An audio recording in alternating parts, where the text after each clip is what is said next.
Kevin Samuels told the truth. Hold up, let me finish. You are pandering to a group of women. Everybody panders. What? That shit ain't for me. You faced a lot of backlash. Questioning my sexuality. They're eating you up. F some people over, some people me over. You do offer very strong opinions. Some of y'all need therapy. I done put some people through the ringer. That was corny as fuck. You've had some cast members exit. Certain things that were said were untrue. My experience was very different. If it's juicy enough, if it's salacious enough, in 24 hours or 72 hours, it can be everywhere.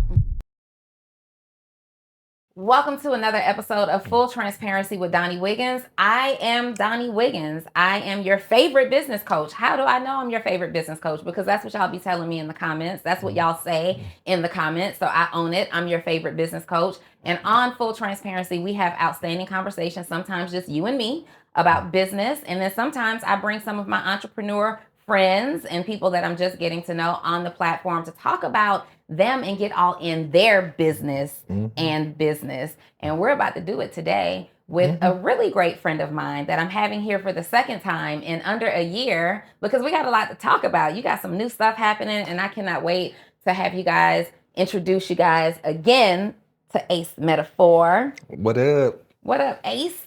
Nothing much. How are you? That was excellent intro. How do you practice it in the mirror? I don't practice it in the mirror. That was pretty nice. So, I mean, technically, we've got the display screens all around us. So this is technically very mirror-esque. When you doing your pod, do you look at yourself when you talk? Yeah. So usually, you're my second guest that I've had on this set. Usually, I'm sitting like in the middle, and the camera, my screen is right behind the camera. So I be looking, and Zell tries to remind me often to like look at the camera and not myself, but. Do you look at yourself? Your screens are turned around on your set. Yeah, but my screen is right in front of me when I'm doing mine. But I look at the camera. But some people look at themselves. Yeah, because you strike me as I look at myselfer. All right. Just the position of your monitor, you're a look at yourselfer. I'm a look at myselfer, but this is because we're on Instagram Live on this monitor. Okay. I want you to be able to see yourself. It's in the middle. Okay. All right. All right, let's get to work.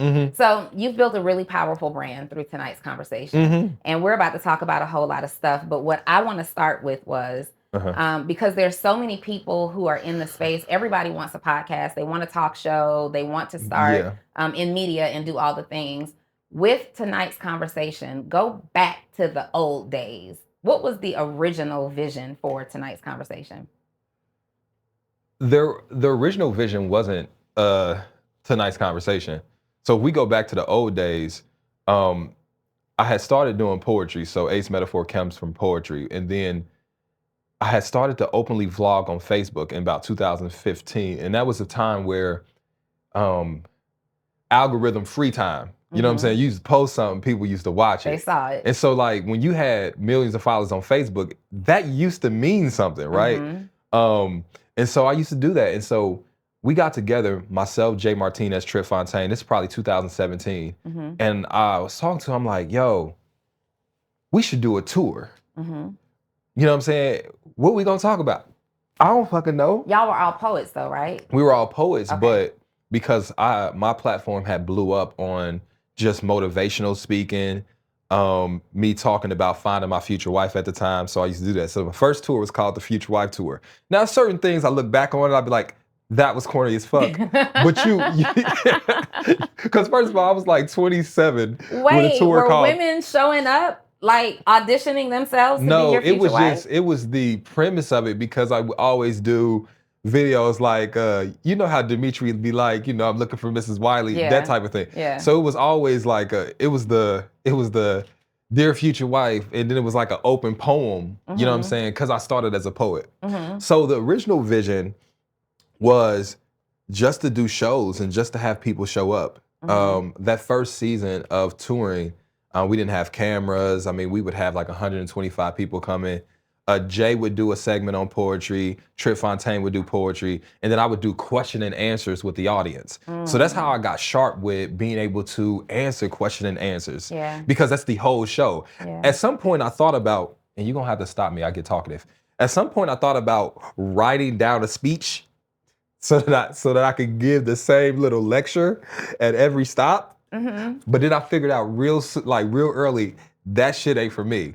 So I liked every room feeling different. So that was the original vision. And then we went into 2018. 2019, I had to do Don't Waste My Time tour. Then I went into the Self-Love Summit that same year, and I did it with Derek Jackson and Stefan Speaks. So the original vision predates tonight's conversation. I've always been like a live performer. I've always been impromptu shows, question and answer shows. It just so happened when we created the card game in 2020, tonight's conversation became a thing because people was buying the cards. I tell this story to anybody that cares to listen. I never thought people were going to buy those cards like that. You know what I'm saying? It was just something that was going to sit on my website, and hopefully they added it to the cart because it was like a deal. Hey, get this extra card game if you spend over whatever. But we ended up selling like 5,000 in 2 days, and I knew tonight's conversation was a thing. Then we get to the ads for tonight's conversation. It would be like paid ads on Facebook. Yeah, paid ads on Facebook. It would be a couple sitting talking about the cards. I mean, discussing the cards. I remember though. That's how I showed you. I think I showed you a my receipt, like an email from years ago, having those cards. So I didn't put some people through the ringer with these cards. These cards, I know. For sure. Absolutely. The cards, let me tell you something. The Tonight's Conversation cards, they're still on the platform, right? Yeah. The Tonight's Conversation cards, I know you have so many series right now, but that date night, the first date questions, and it was like couples, the couples edition. If you are bad at having hard conversations with your potential love interest or your significant other, get the cards because they get the job done. So what happened was, so we would have ads run with people playing the cards, and everybody used to be like, yo, where can we watch the full episodes? So that was the thing people would say in the comments over and over and over and over again. Around that same time, I did a tour with the cards, featuring the cards called Tonight's Conversation, Love, Sex, and Relationships. And it was myself, Keita Rose, TC from Houston, K Love the Poet, Jay Martinez. And so we sat and we would just do the cards in front of an audience. That's how we got to tonight's conversation. So y'all would set up, do live shows, just playing the cards and asking questions. Or answering questions. But by that time I had a card game called Relationship Debates. Okay. So we would put it on the screen, and then we would just go back and forth debating the cards. Okay. And so then the podcast jumped off, I believe 2022, January 2022. And then that's probably what everybody knows. Got you. From there. Yeah. So this brand has evolved over time. And I wanted to go back to the original vision and how it started because in the relationship space, especially. So a lot of people don't know, I started off in the relationship space. I used to do this event called Single in the City. And we do like this networking, dating mixer and all the things. But right now, you know, on the internet, when you start talking about dating and you offer any opinion, people think that you're trying to be a relationship expert versus you're just sharing your own opinion. I can share my opinions. You don't have to listen to this stuff. Can I say that? Yeah. I ain't never once called myself a relationship expert, which is interesting. Now I talk about relationships, but I always, and this is just, I love now in 2025 because there's a term for it. When I first started, it wasn't a term for it. So everybody used to just say relationship guru. Donnie, I'm a podcast bro. I'm a podcast bro. So listen, I want you to understand, I podcast, I talk about my opinions. You gonna come and get a nugget or two. Hopefully I'll make you laugh. But I'm not replacing your therapist. Some of y'all need therapy, okay? Therapy. To that point, though, Therapy. While tonight's conversation, and people don't understand, you have two shows. You have Ace Metaphor, and then you have tonight's conversation. Yeah. While they're both highly entertaining shows, right? The truth is you do offer very strong opinions about relationships. And it's entertaining on one hand. People love it. You got the ladies in the comments. They're like, I knew it. That's it. But then you have the other perspective of people who are like, who's this guy? He's single. He's giving relationship advice. And they're eating you up like they do everybody else in the comments who's in this relationship space. They don't like hearing from the relationship podcast bros. Everybody's like, take the mic away. How do you feel about that?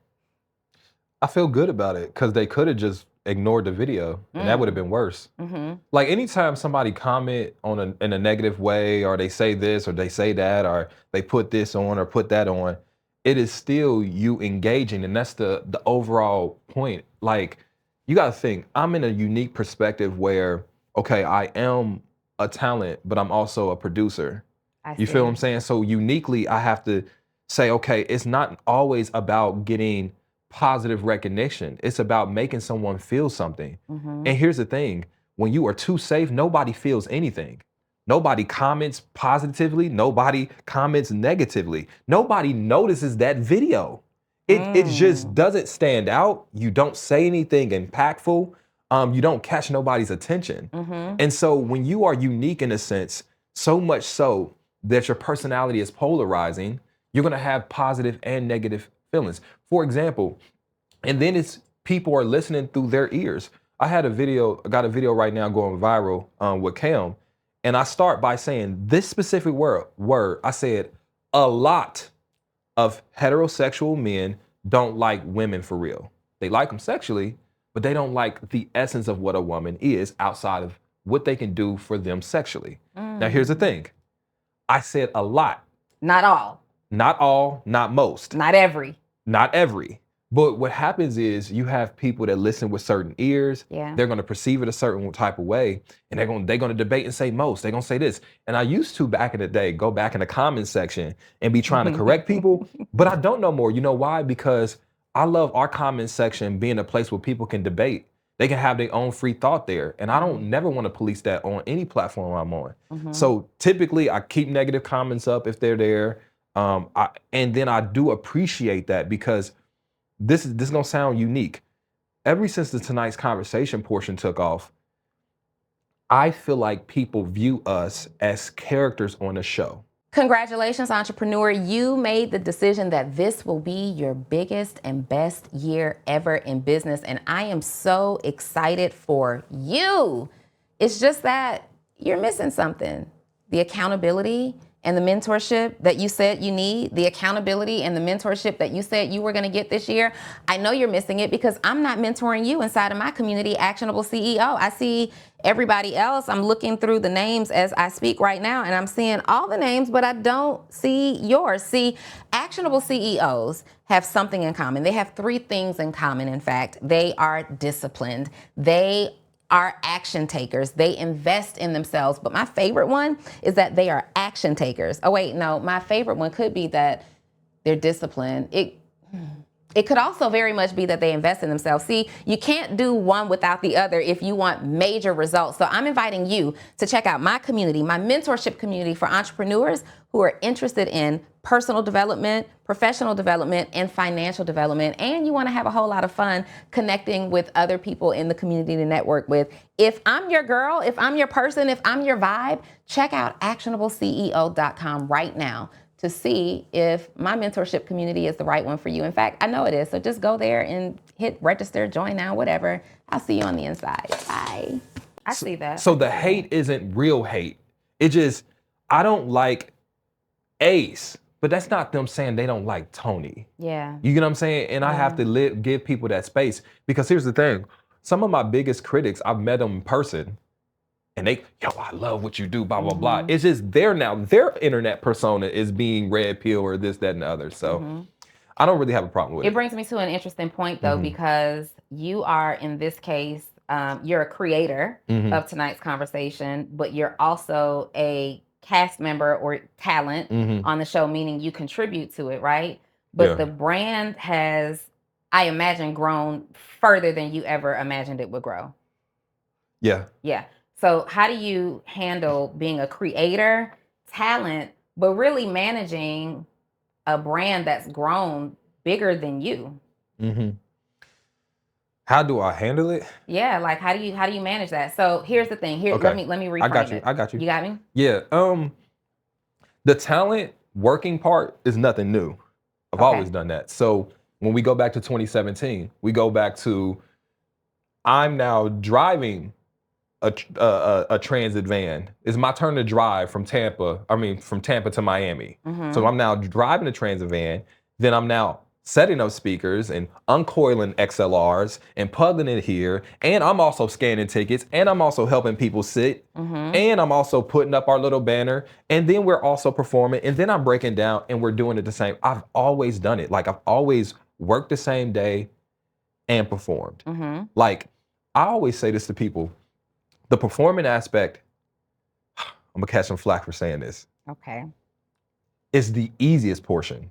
The performance aspect is the easiest Getting portion. in front of a crowd and speaking and entertaining them is the easiest portion of it. Okay. Period. The harder portion, in my opinion, from being both of it, is that behind the scenes, that organizer, keeping the show, that producer role, that part is difficult, the promotion part, everything else. So I always say, whenever it's time for me to get on stage, that's my vacation. Because everything else, people be like, do you get nervous for the shows? Not the performance of the show. I get nervous of whether we got enough VIP seats for the VIP people. I get nervous about whether or not the sound can be heard in the back of the venue. That part is what I get nervous about. I get nervous about whether there's gonna be enough valet parking, or is the parking good enough, or this, that, and other, or is it gonna rain? But as far as performing, that part has always been easy because you can just sit down and talk. You know what I'm saying? Especially if that is your skill set. Naturally, my skill set is talkative, entertaining. I never had to put work in there. Everything else is what I had to put in the work. I had to put in the work to be able to post consistently. I had to put in the work to learn Facebook ads. I had to put in the work to have the balls to invest all of your money multiple different times. Donnie, I done went all in on this thing like 4, 5, 6, 7 times. Let's stay there for a second, because your podcast is one of the most successful podcasts in the relationship space. You chose to go the route. You're not on YouTube, putting shows on YouTube. You have a paid community where people subscribe to come in. You got thousands of members in this community, but it can appear easy, or it can appear to some people like luck, or sometimes people say, oh, but that's just him. He has the personality for it, or he has 1 million followers. It wasn't always that, though. What does the work actually look like to put you in a position where you earned the success of tonight's conversation?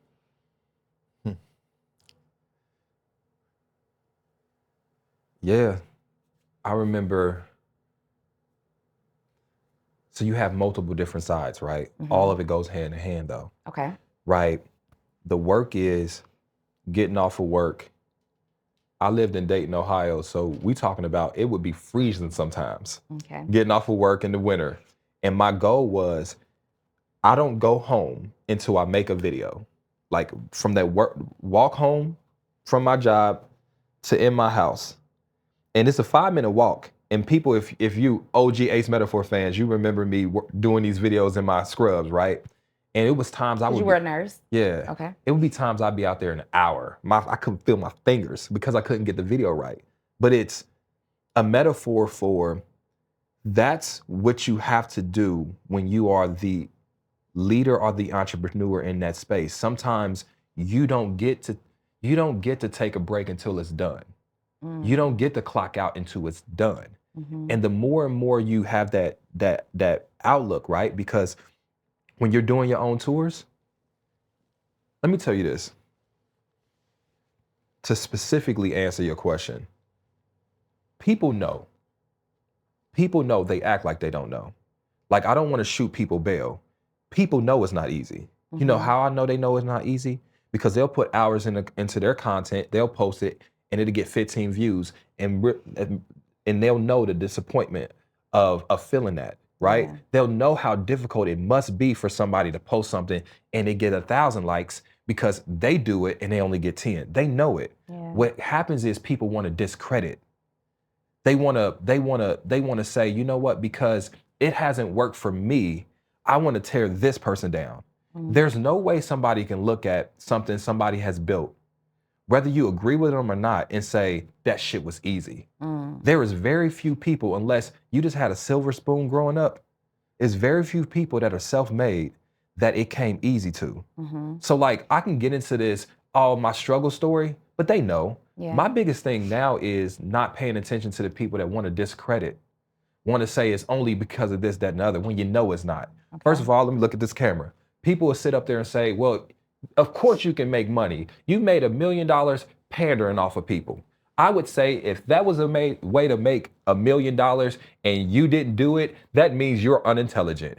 If all you had to do was sit there and pander to somebody and then people just gave you $1 million, everybody would do it. Mm-hmm. I see so many people pandering to people, whether it's a man pandering to a woman, a sportscaster pandering to a sports fans base, business coach, people do it. But okay. Hold up, let me finish. But that doesn't mean that you're going to be successful. So I just feel like there's a discrediting that happens when somebody is doing something somebody secretly wants to be able to do for themselves. Okay. Mm-hmm. Because I want to look up the word pander, right? Politicians pander, everybody panders. Mm-hmm.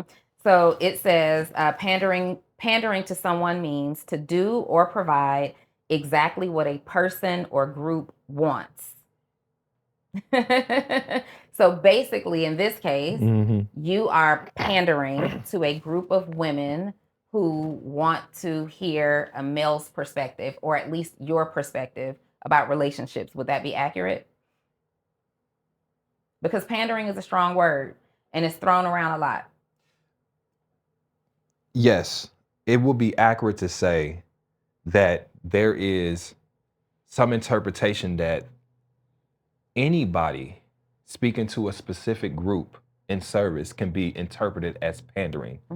I say it not in the dictionary definition, because the dictionary definition is one thing, but we know what people mean when they say it. Yeah. What they say is, when they say pandering, they mean you don't believe that, you're just saying this for financial gain.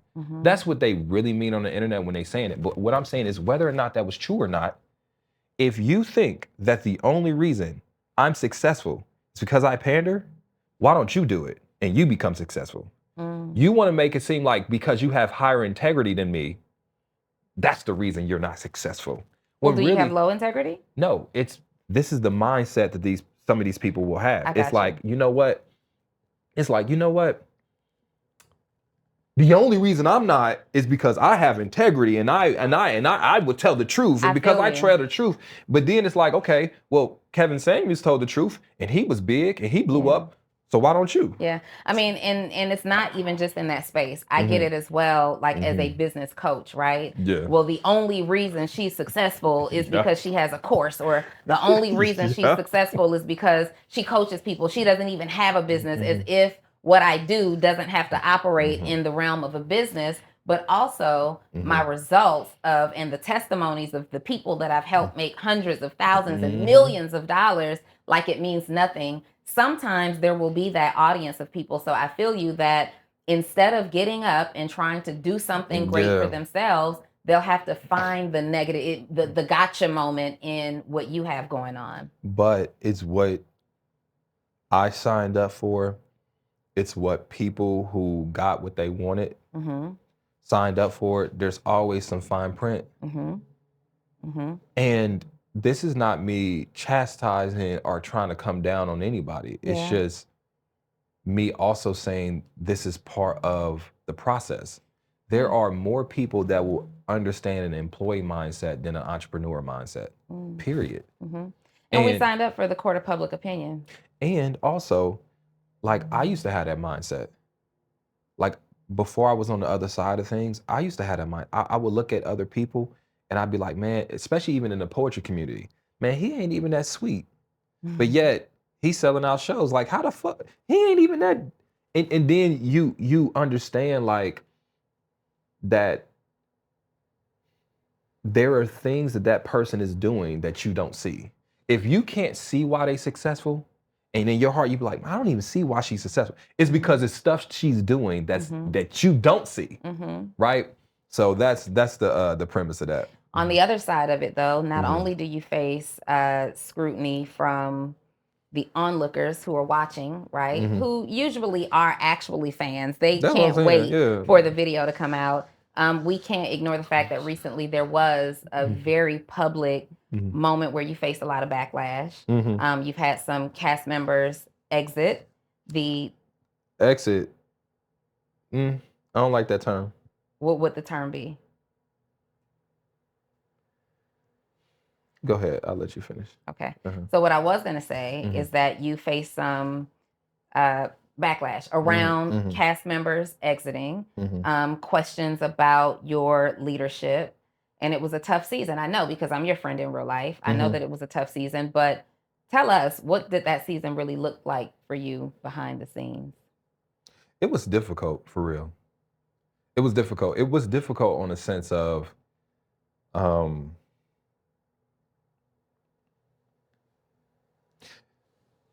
a sense of knowing, not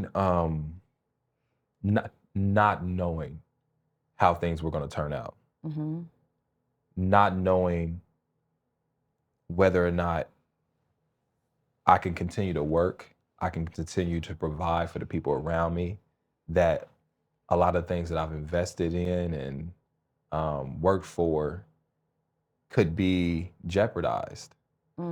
It's easy to say now in hindsight that maybe I over worried or this, that, and other, but Donnie, to be real with you, and I speak to these cameras, I mean, I lost millions of dollars in revenue. It hurt. It was harmful to me, but not just to me, but to the people that work for me, the other cast members that still stayed.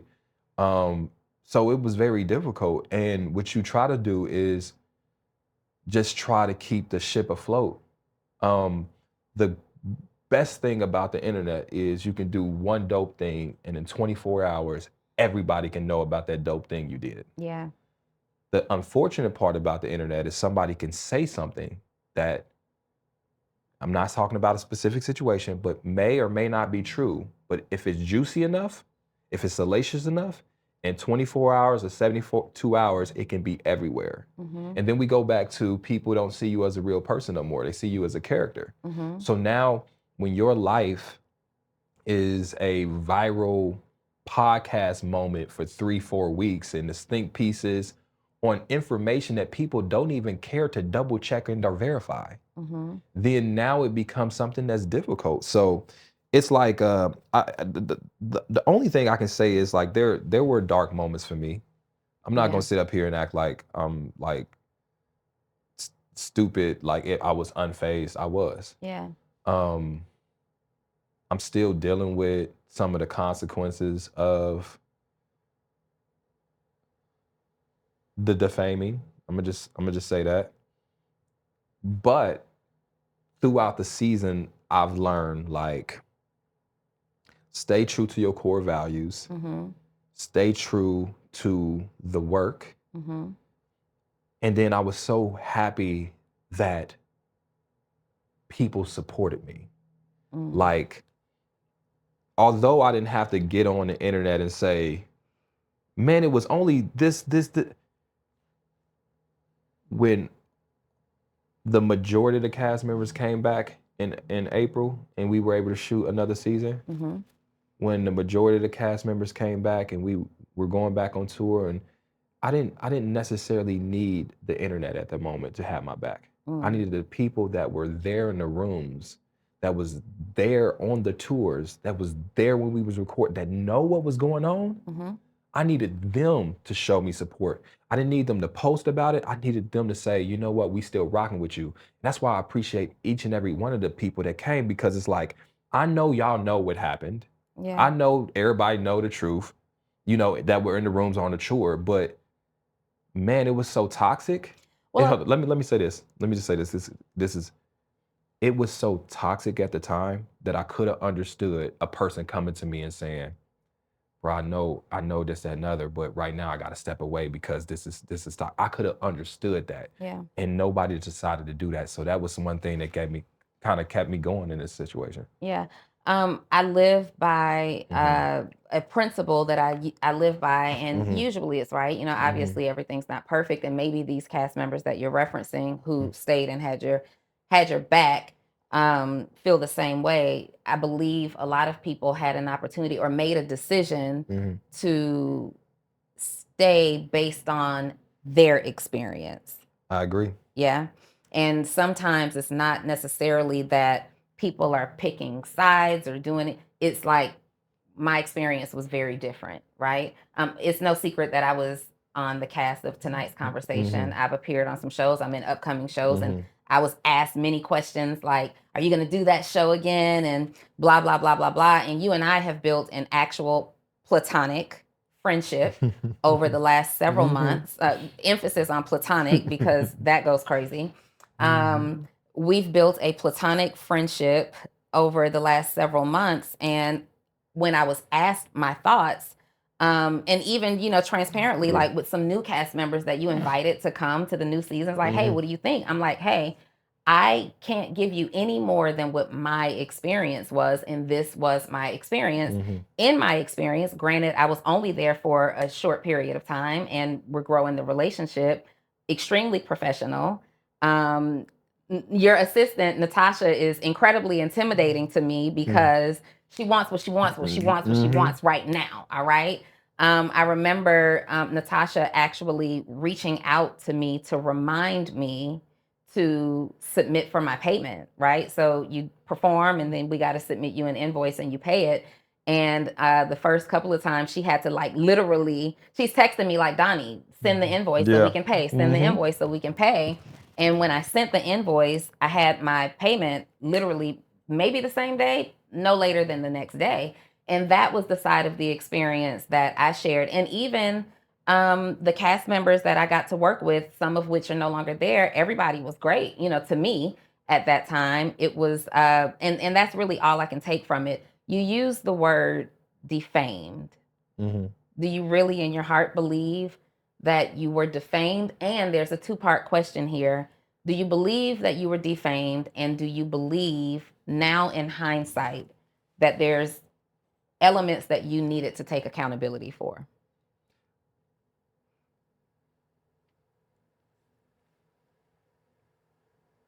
There's multiple parts of that, right? Okay. Because there's a novel of things that were said. Gotcha. So our reference point can be different, right? So when we talk about, obviously when we talk about financial stuff, the record stated, I don't even have to say that I feel I was, like the records of payment, the records of contracts, all of that states it clearly that certain things that were said were untrue about me. But then when we get into certain things, like when you say there's some things that I can take accountability about, when we get into certain things where it was questioning my sexuality, when it was talking about my family members, when we're talking about abuse that I experienced as a minor, clearly defaming things. These are things that never happened.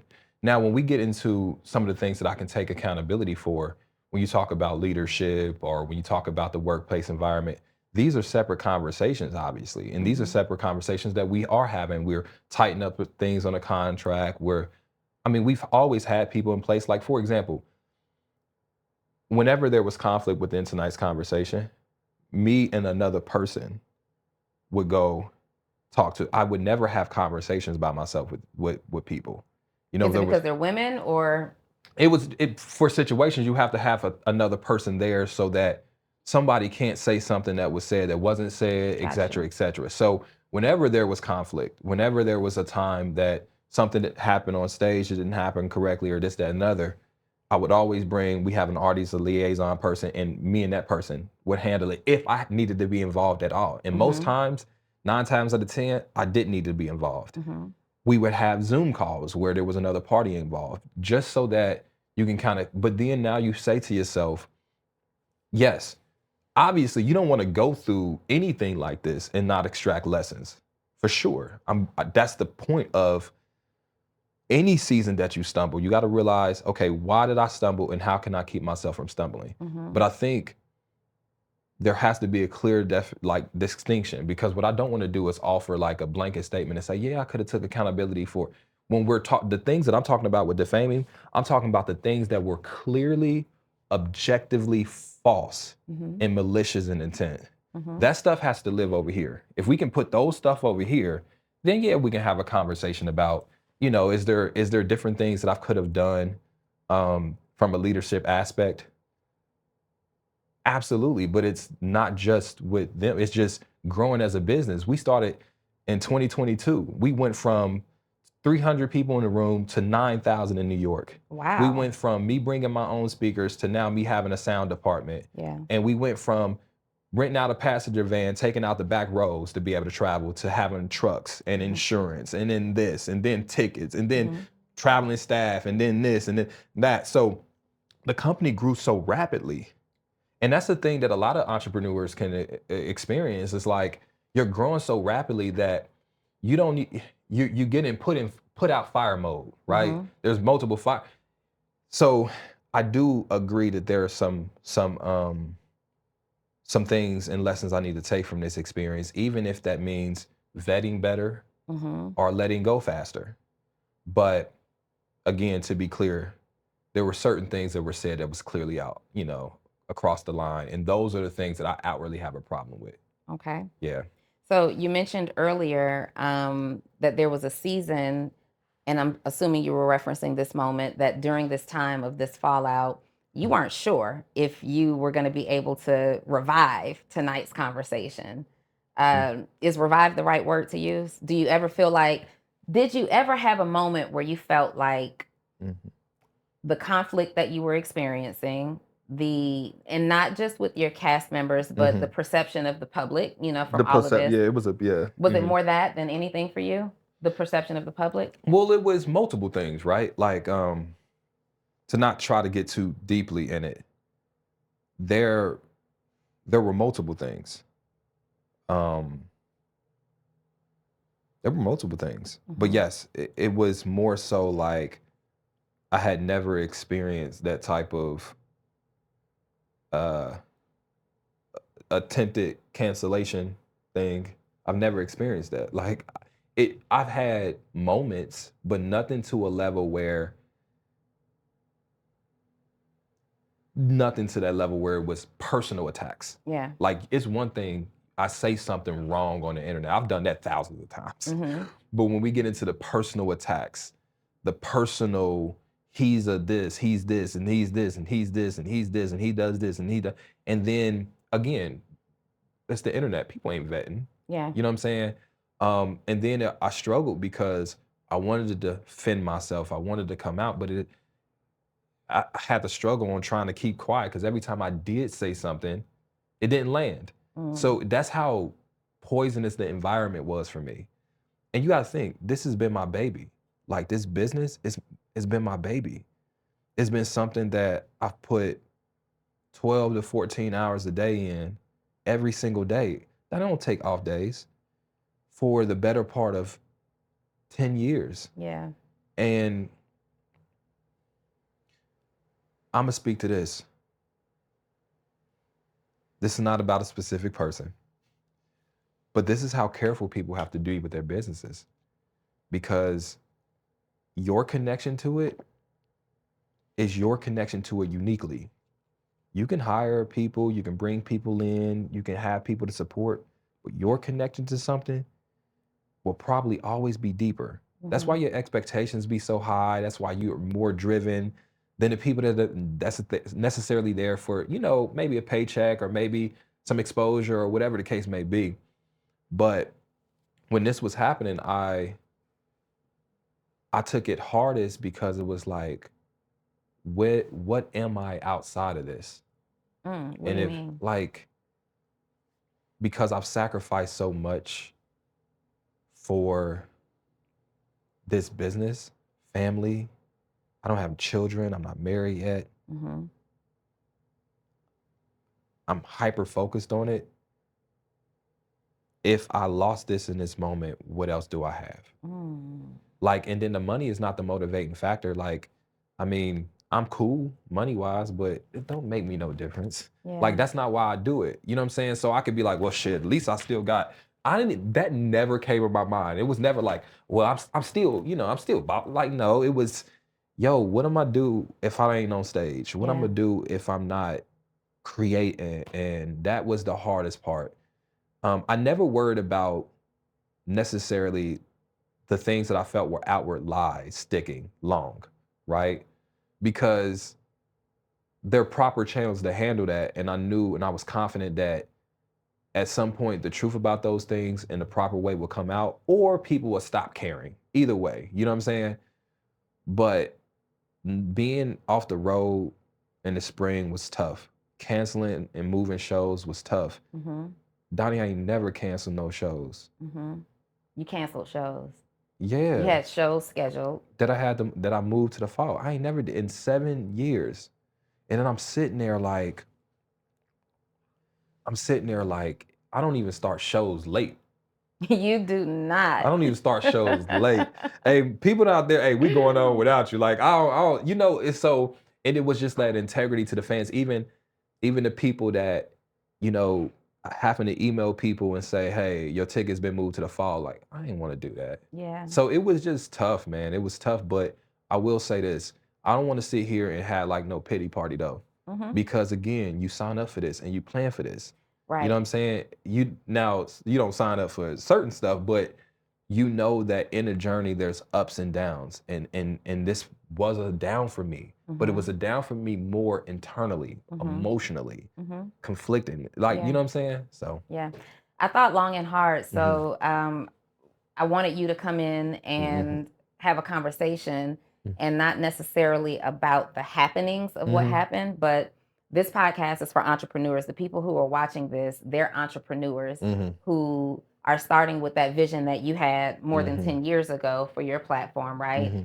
And if we are lucky enough to build it big, you're lucky enough to be the hottest thing in your lane, the hottest thing in your industry. The truth is, you are going to face some hardship. You're going to face some scrutiny. You're going to lose team members. I remember letting go of my very first assistant. It just wasn't making the mark for me, but it was a painful, it felt like a breakup, right? Because I loved her, but I just needed to go in a different direction, and you'll experience that. And what I'm most interested in here on Full Transparency is 3 things. Give me 3 things. You kind of gave 2. Give me 3 things to entrepreneurs, pieces of advice that you would give that says, hey, if you build a big brand, be prepared for this, or this is what, knowing what I know now, this is what I would do differently. Know what I know now, the number one thing I would do is shut the fuck up. What? Like, if I could go back, hold on, listen. What I mean is, What? Hold on. What I mean is, if I could go back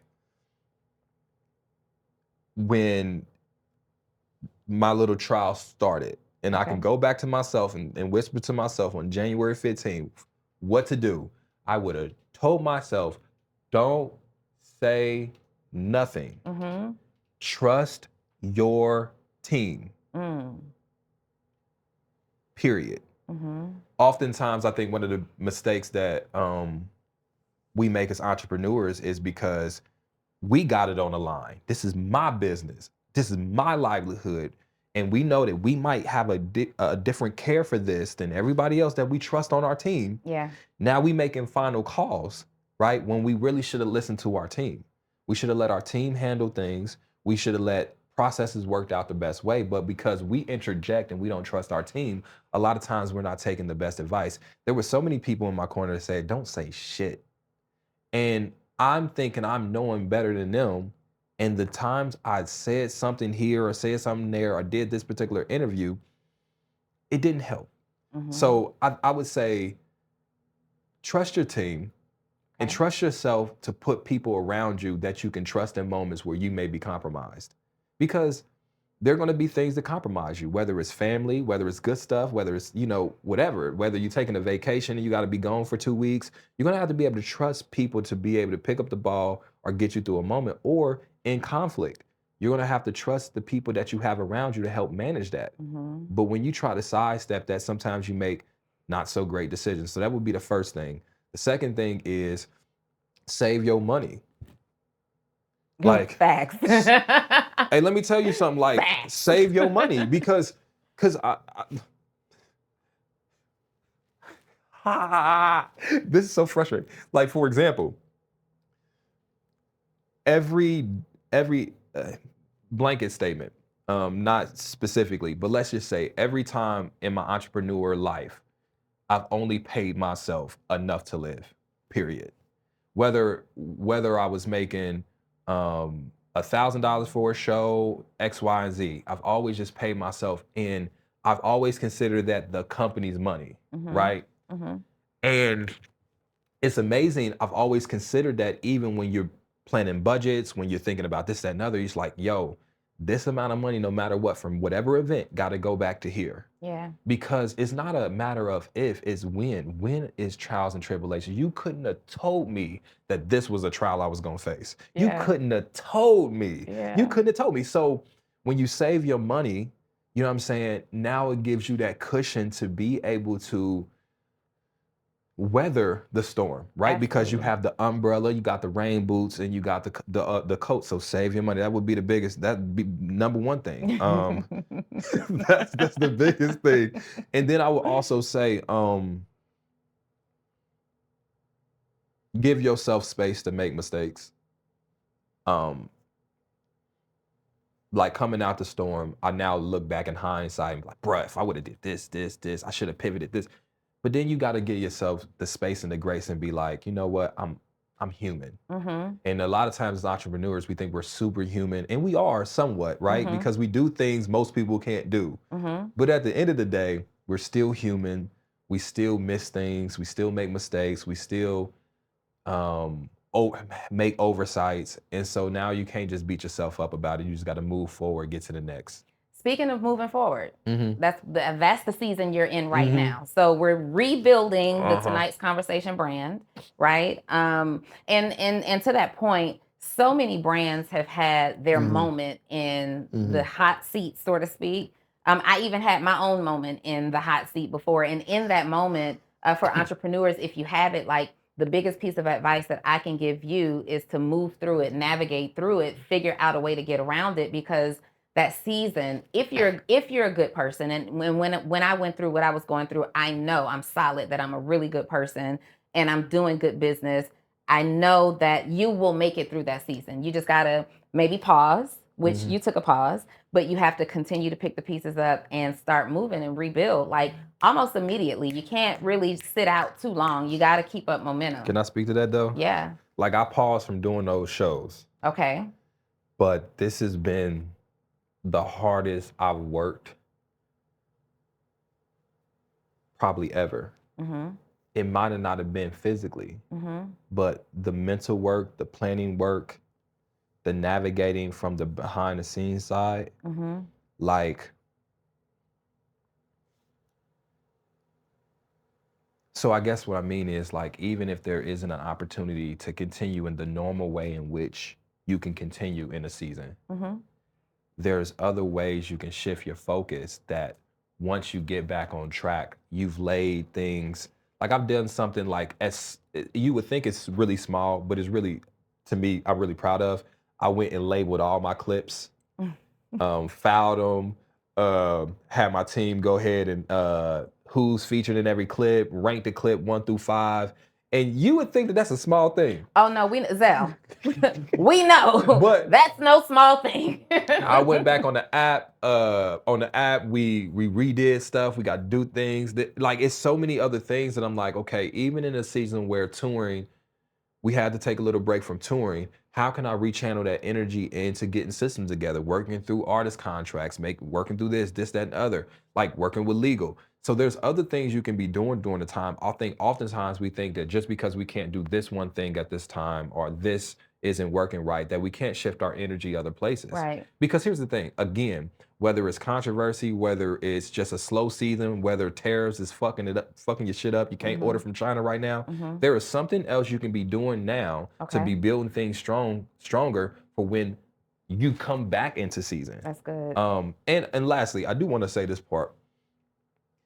I don't want to sound like an OG, but you give OG vibes. Yeah, but not on the business side, but on the internet personality side. Okay. I done been doing this thing so long that it's refreshing. It's starting to be refreshing. Even though I don't like how it happened, I don't like some of the lies that were told, and we ain't gonna get in all that. So I want to put that in perspective. Okay. But it feels good to now do videos where everybody don't think you perfect. Cause that's a hard thing to carry. Yeah. Now I ain't that, but like I'm not that, but like bro, I'm a regular human being. I done had a life, I've made mistakes. I'm 36. Donnie, I got married when I was 19.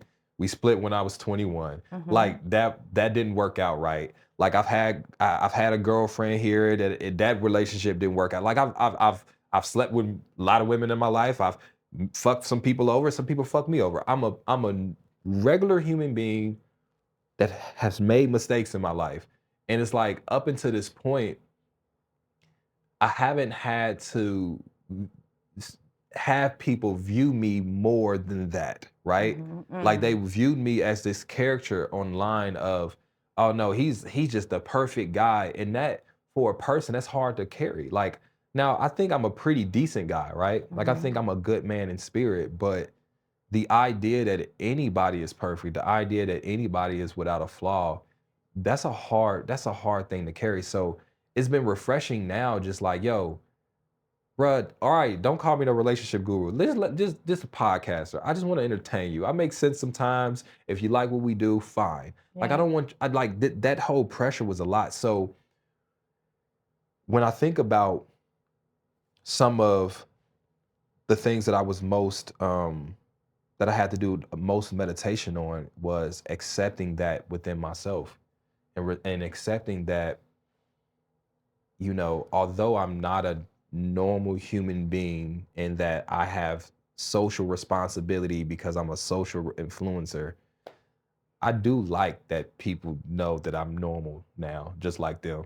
Yeah. You know what I'm saying? And let me tell you something. I can talk a whole bunch of good shit about everybody else's relationship. That doesn't mean that, I'm necessarily perfect in mine. And I think that is something that there's always a disconnect, right? Like it's just because you play basketball good don't mean you can be an analyst of basketball. Yeah. Just because you didn't play basketball don't mean you can't be a talented analyst. And I just think that this intersection in my life is weird. Like I feel like I'm playing with house money. I feel like I'm just ready to take over the world with niggas knowing that I'm a regular motherfucker. A regular person. So the ship falls down in your world. That's how it feels in that time. There's entrepreneurs out there who hadn't gotten started because they're afraid of a moment like that. They've got some really polarizing ideas. They're afraid of a moment like that. But there are people who are watching this whose ship fell down and they never picked it back up because people are afraid of scrutiny and judgment. Talk to me about what the rebrand looks like. Well, two things. The scrutiny is 10 people in your comment section. But it feels major. Yes. But that's because we have trained ourselves to pay more attention to the negativity than the positivity. Okay. This whole conversation we talking about for real, is about my perspective of people that really wasn't fans of me in the first place like that. Right? You know what I'm saying? Like, and then there's a few people that maybe is disappointed because they don't know the whole story, but they'll come around. But the vast majority of the people just care about if you're going to help their lives out. Are you going to affect them in a positive way? Okay. Is your product good? Do you believe tonight's conversation platform is helping people and impacting them in a positive way? Yes. Tell me how. Because we see the clips online. People don't get to see the full conversations that happen. Even the clips online. Okay. Even the clips online. This ain't, because let me be very fair. We're an entertainment company. We do live shows that you come for 2 or 3 hours. You can forget about your problems. For $60, you can come. You can laugh. You can dance in your seat. You can have a mature time out where you ain't got to worry about fights and this and that and the other. You sit there. You get some what I would consider grown conversations. And we do have people that's gonna give you some tidbits, but you're not going to the Excel character conference. That's a 3-day, 8-hour intensive on how to, you know what I'm saying? Like you're coming here to be entertained. Okay. We have a show, the clips. So when we say, are we making things better? I'm like, yeah, because the idea of it is, can we give a different entertainment alternative that is not, I don't want to call it no network, but not throwing drinks at each other, not fighting on ratchet TV, not this. It's not, you know what I'm saying? It's not buffoonery. It's actually people up there that's qualified or skillful enough to talk some common sense to people. People gonna ask some crazy questions, but it ain't like Jerry Springer. You know what I'm saying? So like, it is this mode where it's like, okay, I get the expectation is that, you know, we're a self-help seminar, but that is not what we are.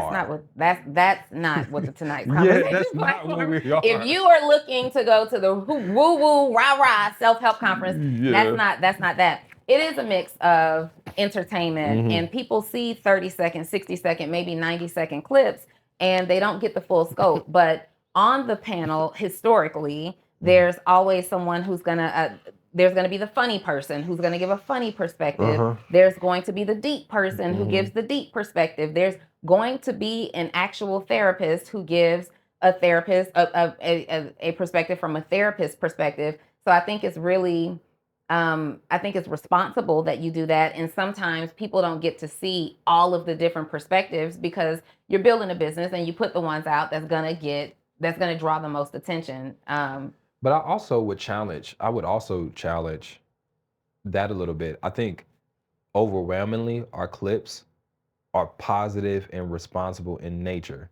And what I mean by that is most likely the ones that are, from my experience, because I post them, is somebody talking about emotional intelligence, somebody talking about healing after heartbreak. Like a lot of our clips. Now, do we have certain clips that are energy? If you was there in Dallas, somebody come to the mic and say, yo, I love my husband. I mean, hold on. I don't know if my husband loved me, but I know my boyfriend do. Right. She said that's her experience. With her husband in the audience.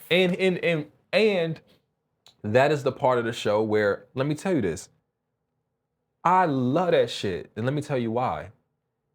Everybody can talk about the prettiness of a relationship and relationship problems, and everybody can talk about that side of it.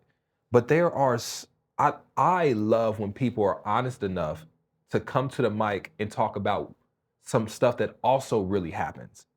And you never get that. When I used to cast for my car game shoots, people would come and they would skip over the questions that talked about infidelity because they don't want to present themselves like that. But that's something that most people in this world have experienced some type of infidelity.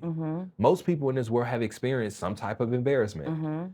Like, bro, you leaving me for the personal trainer you said was just your trainer? Yeah. And so those are also real moments as well. And I think what we end up doing is we'll joke about it, we'll have fun, because at the same time, you got to keep 4,000 people entertained. But then you'll have those moments where you get that 90 seconds of real talk to that guest. You know what I'm saying? That's true. And that is the part that make the clip go. It's if she says that, and then now you have Tripp coming and being like, yo, you wildin', you want us to make an excuse for you or to teach you how to treat better? You're married, go home to your husband. And that's what you need to hear. Or somebody came in Dallas, you was in Dallas, where she was a proud side chick. And then Kitty go and be like, yo, blah, blah, blah, blah. That is, I do think that's elevating.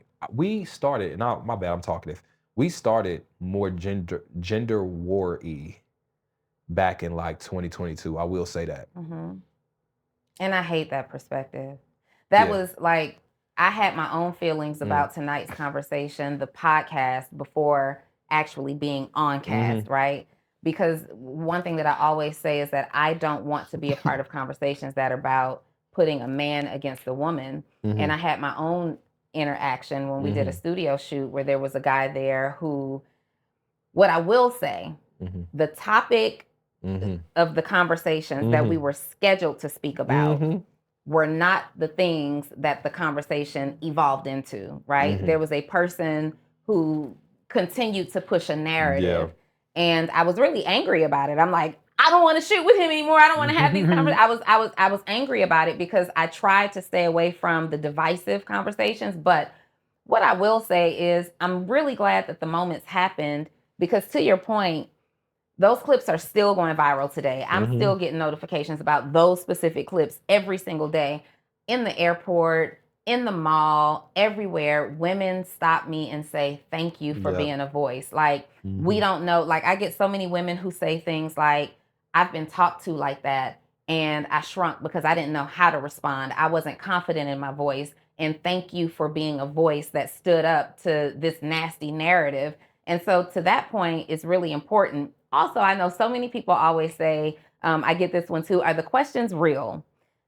I went to the 2 live shows that I've done, and I've seen Ace both times behind the scenes. I don't know how the questions come in, but the audience gives the questions, and I see you behind the scenes with the cards that they submit, and you're going through. Now, he is going to pick the good questions that he wants to ask, but are these questions real? Are these plants in the audience?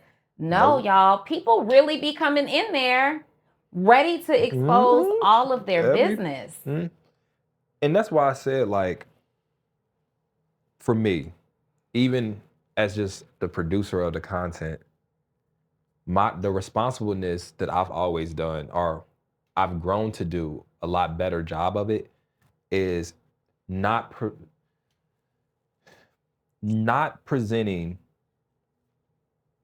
a alternative outlook, I'll call it that way, without a counter.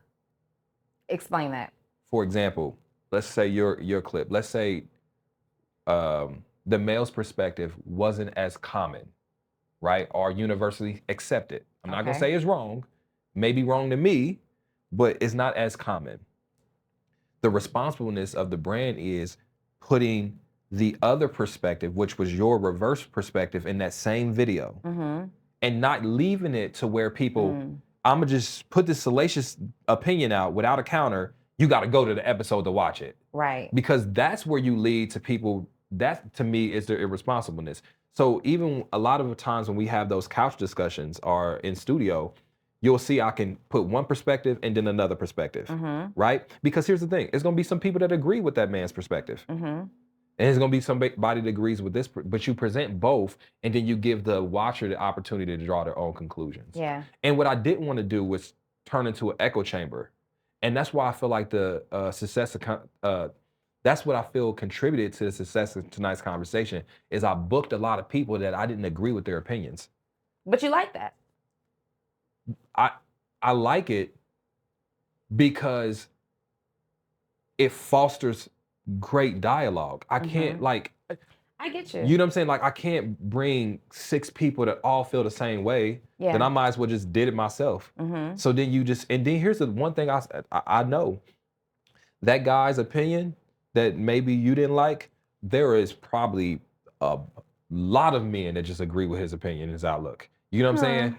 So it's like I wanted to represent. I wanted to represent other people's perspective. Let me tell you what, bruh, I got called simp and pander so much that when I created tonight's conversation, I wanted to go out of my way to make sure that community felt like that they were represented on tonight's conversation. By the red pill, you mean the red pill community specifically? Yeah. Why they need representation? Why do they need representation? Just like they need representation, just like the feminist community needs representation, just like the independent woman community, just like the pick-me community. Everybody needs some representation. I think anybody who has an agenda to divide men against women, men from women, and specifically Black men and Black women, they don't need representation. They need exposure.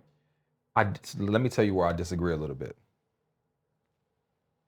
Confession time. You used to be one of them? It's not that I used to be. It's a lot of the things they say makes sense. And I can relate to some of the things they say. Hear me out. Hear me out. Hear me out. Hear me out. For example. For example, when Kevin Samuels was saying a lot of the stuff he said, I disagree with the way he was delivering the message. I did not disagree with the message in general. I didn't disagree that there is sometimes some unrealistic expectations that women have. I didn't disagree with that. Well, that's not red pill. I didn't disagree with being careful about marriage, not going in with rose color tinted glasses. I didn't disagree with a lot of those things. A lot of times there were responsible people that deliver messages to that community in a responsible way that lands to that community. That I feel like if you're a woman, that ain't for you. But then also, I'm not for some of the men. So like, if delivered in a responsible way, I do feel like that there's good points. Well, and that's what makes it red pill. This is not a responsible or respectful delivery. It's meant to be polarizing and demeaning against a particular group of people, Black women specifically. I'm talking about the passport bros. Don't marry Black. This is why you need to, every single time a Black woman communicates a need or an expectation, instead of saying, hey, let's really dig down into why you have that expectation. It's, oh, don't mess with them. Just go to Brazil, go to Colombia, go do these things. You know the opinions that I'm talking about. But can I also say this? Can I also say this? Yeah. And I'm glad they came on the platform, because those people, the only time they probably encountered, I'm not gonna say the only time, I'm gonna say the time I know on record that they actually encountered women that wasn't 23-year-old women that couldn't put their words together to challenge them was on our platform. Yeah, for sure. And so to my point, they need exposure, not representation. Well, also I think is an education level, education opportunity. None of those episodes that I can think of off my head, I can think of a few guys that I can think of in my life that was on TC. They never really did well, because not the episodes didn't get numbers, but it's not like they overpowered or was able to convince a group of grown adult people that can think with their words that what they said made sense. And I think it was refreshing, to your point, to actually see that person being challenged in a way that they're not challenged on their own platform, because they probably purposely evade women that can articulate well. So if it were me putting those people on the platform with 21-year-old women like that, now that would be different. Okay. So it was always appealing to me, and it's probably the first time I've said it out loud. It was always appealing to me to see how guys like that operated when they can truly be challenged. And right now, I think they like 0 for 4 on the platform. I think there's, because the guys that do well, that do both ways, I wouldn't even say is red pilly. Like, Trip was always balanced. Trip gave really sound advice, and he gave really great. And he spoke to men, but in a way that's digestible. Trill is balanced. I even say, I don't know if you met SD, but SD, he leans more over here, but in a way that's still respectful, and he can see both sides type thing. So who's been some of your favorite cast members? Kitty. Okay. Why? Huh? Why? Interesting story. Kitty, I wanted her to be on the first tour that we shot with Tonight's Conversation, but she wasn't able to do it. And I was really, really upset about it, because Trip and Kitty was on our show called Relationship 101. So we had Uncut, and then we had Relationship 101. We shot both those seasons the first year before we started the tour. And then when we started the tour, I was like, okay, our Uncut crew, we got the pepper. But then we needed the balancing out. So that's why I reached out to Trip and Kitty. Okay. Unfortunately, Kitty couldn't do that first season. But she's always been, from year one, somebody I was like, the way she can articulate, you can tell that she's somewhat, I don't know if she's a preacher's kid, but she's something close. Kitty has a delivery that is outstanding. And it's commanding. When and when I watch her, I stop. Even as somebody that's picking the clips and watching episodes, anytime she talks on the platform, I stop, and it draws me Kitty is like, she sways in her chair, and she's like listening, and she's like, let me tell you something, baby. Now, outside of, so like Kitty, obviously Trip was one of my favorites. Kitty, Trip, Keita obviously was one of my favorites. I enjoyed Keita. Keita's funny. Yeah, Keita to me is the funny, witty comeback. You know what's funny though? Everybody used to feel like Keita, all the cast members felt like Keita was my favorite. They felt like like it was some favoritism and all that different stuff. Everybody, but like Keita was, I mean, so important to the brand. Like, although this drama shit is happening, talent wise, like our chemistry, me and her's chemistry together, just joking on stage, like I would say that. Now, outside of like, you know, obviously the main people, if I go to like what dark horse favorite I have as just a watcher, not like as a person, as a watcher, Mike.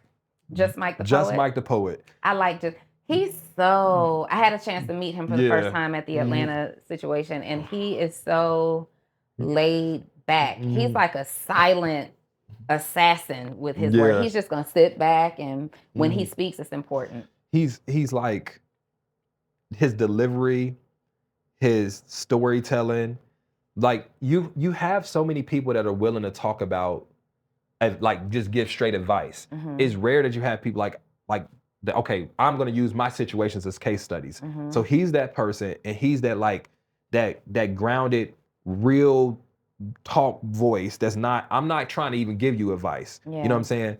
I would say him, and then that would probably be Faves as like if I was in the audience watching. Okay. Yeah. Okay. Kitty, yep, those. And then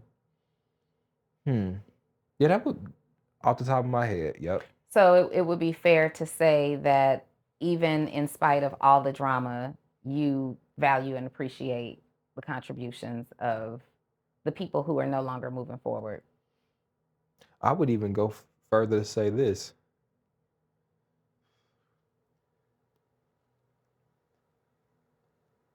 Up until January 15th, I thought I was friends with that person. Like, I still, through it all, I know we talk about this but through it all, I still got love for what we were able to accomplish in the time that we spent together. Yeah.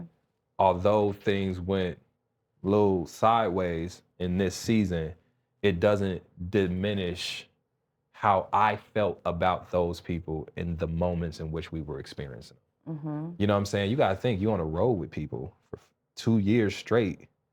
Like, you know what I mean? Even little things you don't even think about, like just chilling after a show, 2 a.m. in the lobby, all just shooting the breeze. Yeah. Playing spades in LA at the BET Award. Like all those things, just like you. So it's always, even if people have, like, we had separated some of the, you know, because, you know, somebody wanted different opportunity. Even if it was no drama involved at all, it still would be tough and grievous because, you know, you would miss that person on the road. I think that's big of you. And that said, you know, I told you I didn't want to touch on the drama, but I think everybody's platform involved now. I think what's important, the important next step is everybody really gets clear. Everybody involved gets clear on what they want for themselves, and go get that shit done. Go get it. Go, everybody, go get it done. All right, you moved to Atlanta. We're wrapping this up. Let me say this before I ask this question. The next time I'm on set, as long-winded as you are, I gotta have a free pass on hushing me. I gotta have a free pass on you shutting me down and hushing me, because he answered every question with 10-minute responses. Yeah, I told you in the beginning I was talking. I just need one free pass, because what you also said was cut me off, and then when I cut you off, you're like, wait, let me just get this out real quick. So I'm about to ask you this now. You single? You ready to mingle, Ace? I'm mingling. Oh, you mingling? I'm mingling. Okay, I love that. Tell me, being in the space that you're in, now having conversations with all these different personalities, men who are giving their advice about how relationships work, women, and seeing women. You've had plenty of women come across your stage. Do you feel, is there anything about relationships and your thought about being in one that has changed over time, seeing what you see now and having this seat from this perspective? You're looking into the audience of all these women. They tell you their most intimate details. They get on and they confess stories on camera. Does it change anything about how you feel about pursuing real love?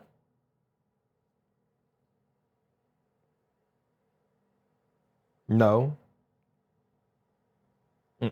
Are you ready to pursue real love? Like, I'm talking about Man, real, faithful, committed. Yo, I want to clear this up because it's been some misconceptions. I'm not talking about that stuff. Hold on. No, that's not that. But I'm saying I had did this pod where I was talking about how I was like in this 7-year relationship. I was in a relationship. I knew this person for 7 years. We were in a committed relationship, official for about 4 of those years. Okay. Towards the tail end of the 4, like let's say year 3, year 4, I knew I wanted to marry her. We had talks about being married and getting married. Okay. It wasn't a matter of if, it was a matter of when. I had identified the summer of 24 as being a time that I was going to propose and then start planning that wedding. We had went through a season of tonight's conversation where from 22 to that time that I'm talking about, it was 40 cities, 30 cities, 35 cities. It was so on that I was so secure there, and I thought we were on the same page with that it was more about let's pick a time where it's best for us. You got to think, before that we had COVID. So COVID happened. So let's say COVID is the first 2020, 2021. Tonight's conversation happened. So I was locked in, even when, you know, I started to realize there were problems in our relationship, and the question came up about, and I'm like, if marriage is the thing, yeah, I'll marry you. I want to marry you. This is not even a thing where I'm asking you to marry me because I think you're leaving. I thought we was on the same page with this. So when it was interesting because I didn't say all of those things, people were like, assuming that I was just drinking. No, we had intentional talks about marriage. We were moving towards marriage. I was in a season of marriage. Yeah. I wanted to start having children. The most hurtful part about that relationship is the fact that I went from 27 now to 35, now re-entering at 35.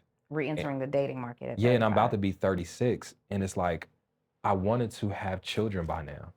I wanted to be married by now. So it's not that I didn't have the desire or I still don't have the desire. The issue now is getting to a place with someone where I feel comfortable proposing those ideas to them and feel comfortable accepting their proposal for it.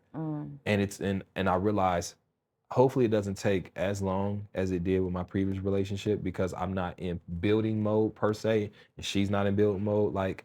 But it's not like I'm a person that's anti-relate. I was just in one, and I wanted to be married. Well, because I know a little bit about how that relationship affected you. That's what are you in a season now coming out of that? Because a lot of times the misconception with men or anyone is that when you're coming out of a situation where maybe there was some heartbreak involved and disappointment involved, you're ready. You just moved to Atlanta where the players play. All right. Are you in one woman mindset, or are you looking to play? What should the ladies expect from you? Regardless of where I'm at as far as one woman or not, or relationship or not, I'm not ready to play. Okay. Like honestly, I'm over that particular season in my life. I'm in a season where, protecting my energy is paramount. So I'm not playing regardless. Now that doesn't mean that I'm going to be in a committed relationship, or I may not be. That's person dependent. Like if I meet the right person, I am open to it. Okay. But what I am not doing is spreading myself thin. Like I got too much stuff to do, and if I share my time or my energy with somebody, it got to be worth it. Period. The playing thing, like I've been here for 3 months. I ain't been to not one club yet. You haven't? No. That's not true. We went to the club. The group of us went to the club. That's not the club. That's the club. No, that's a different type of club. Oh gosh. And I had to be dragged out, so it wasn't even like ain't nobody ever got a text from me, man, let's go outside. Like I don't do none of that. I go to the bar by myself. I go to games by myself. You're a loner though. since I've met you. Exactly. So you're always by yourself. So playing is not something like as much as I like having sex, I like having sex as much as everybody else. Okay. I don't like what comes with sex, which is responsibility and problems sometimes. Uh-huh. So I have to vet that this person isn't going to bring problems in my life. And if you're not gonna bring problems in my life, then we might be able to kick it and get down like that. See, I don't like that. I don't like that language. I don't like that the way that you worded that, because it's like as soon as I have sex with a woman, she starts to insert these problems. You mean she's looking for accountability? She's looking for you to be reliable. She's looking for good communication. She's looking for consistency. And because of those things now, and she's enforcing that upon you, now you see it as problematic. Typical story. Wrap this thing on up. I don't even want to hear what you have to say. But tomato. If we not on the same page, then that's what I mean. So like tomato. Like I ain't out here trying to play. Now, obviously, you know, I would love to be in a relationship with someone of value and that I rock with. What's your type? Somebody of value and that I rock with. Ace, what's your type? Give me the avatar. Who is Mrs. Metaphor? Somebody I rock with and I got value. Like I don't have like a type. I just there's somebody that I rock with. That's supportive. So that, and I guess I'll just, and then it's over time. Like I can have a physical type, but I mean, it normally take me about 3, 4, 5, 6 months to really see if I rock with you like that. But I ain't like a person that's I'm not jealous. I'm not gonna compare in your time. Like if we kick it here, there, cool. Like I'm not like, I'm not who you with. I'm not doing none of that. But if we get to a point where I'm like, yo, let's be really intentional about that, cool. Now, right now, this month marks the year. It's been a year since I've been out of my last relationship. So now I'm finally feeling like, you know what I'm saying? Like emotionally in a space where I'm like disconnected. Yeah. From the last relationship. The difficult part, not to give too much on this one, but the difficult part about my last relationship isn't the relationship stuff. Like sometimes what keep me up at night isn't anything that happened inside our relationship on a relational space. It's some other stuff. So I'm dealing with that stuff, trying to make sure I flush that out and make sure that I don't bring that type of maybe distrust into another relationship. So it's more on that. It's not like I'm connected to her still. So I'm in a space where I'm like, okay, I'm ready to start trying to see what's going on. I've offered this to you privately. I do it. No, I don't know that you do it. This because I don't tell you don't mean I don't do it. I'm offering it to you publicly. But we good. I'm doing it. What am I talking about? We know. I got sessions. Give me come on, man. Give me. You've been going to your sessions. That makes me so happy, Ace. I wish you the best of success. Tonight's conversation is going in a new direction. It's going in whatever direction you tell it to go, because you are a creator. And I look forward to everything that the show is bringing. I'm going to close out with this one question because it keeps coming up. I'm looking at it on the live here. People are asking, and I see this all the time in the comments. You're the creator of tonight's conversation. You're also a talent. But sometimes people say, I wish we could hear from the other people more than we hear from Ace. How, as a creator and a talent, do you handle now moving forward, putting other people on the platform, even if it means that sometimes they can be perceived on your platform as bigger than you?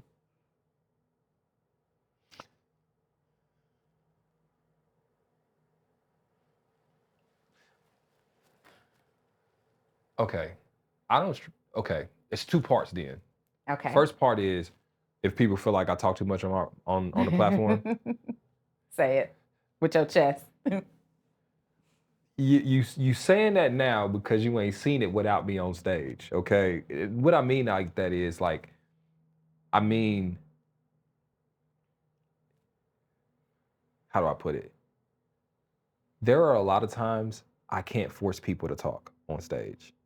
Like it'd be a question, I look over, nobody really got nothing to say, nobody jump out, and you have to, as the moderator, be able to fill in space So it's no dead time. Yeah. Then you give people time to think of what their thoughts are. It's more to it. Now, again, if we're in the studio, there are episodes I don't talk at all because the conversation is just going. Right. So it's something that I can work on. I'm a talker. You think it's something that you should work on? Yeah. Okay. Because the less I talk, the more talent I have around me at that time. Okay. If I feel like if I'm talking a lot, it's because I feel like maybe. Ooh, not maybe the people around you aren't going to contribute well to the conversation. No, it's not even the people, it's the subject. Like, for example, if somebody comes to the mic and they asked about, let's say they asked about emotional intelligence. And let's say the people I have on the panel at that time are not really that versed on it. And you can just tell initially by the way that they don't react. I don't want them to be forced to talk about something that, you know what I'm saying? Like, I don't want them to have to do that. So I'll take that, right? Mm-hmm. But then if I know somebody asks about side chicks, I know who to go to. You know what I'm saying? So it's about knowing what talent you have, knowing where they're strong at, where they can improve, and then making sure you don't put people in a place where they're not going to be successful. Okay. Like, I do question and answers all the time. The second part of your question is, that's the goal. I hope people come and be bigger stars than me on the platform. Yeah. I mean, I want to find the newest, hottest relationship influencer, the newest heartthrob. Like, you want to continue to find that new person. And there's only so many times the main reason you're going to come to an Ace Metaphor show is to see Ace Metaphor. I done been in these cities 17 times. So you need new people. You need fresher faces. Yeah. And if you can tell by my platform, it's not like when I post me on Tonight's Conversation, the clips do bad. My shit be going viral too. Oh, they blow up. But as you can tell, I prioritize posting other people more than myself. You do. When it comes to this, no matter what people say, I don't really have an ego when it comes to like that portion of it. You know what I mean? All right, you guys, this has been another amazing episode of Full Transparency. The Tonight's Conversation tour is back on, and there are shows happening right now. Right now. Go to Tonight's Conversation. What's the website? I was going to send them to the Instagram, but let's just send them to the website. Tonight'sConversation.com. Let's go to Tonight'sConversation.com and get your tickets. I'll be on some shows. I'm super excited about that. And I'd love to hear your feedback. What did you take from this conversation as an entrepreneur who has had some struggles, faced some challenges, looking to rebuild, do all the things? What's one piece of key information that you've learned from Ace's journey that you are definitely going to implement into your own? I'll see y'all next week. Bye.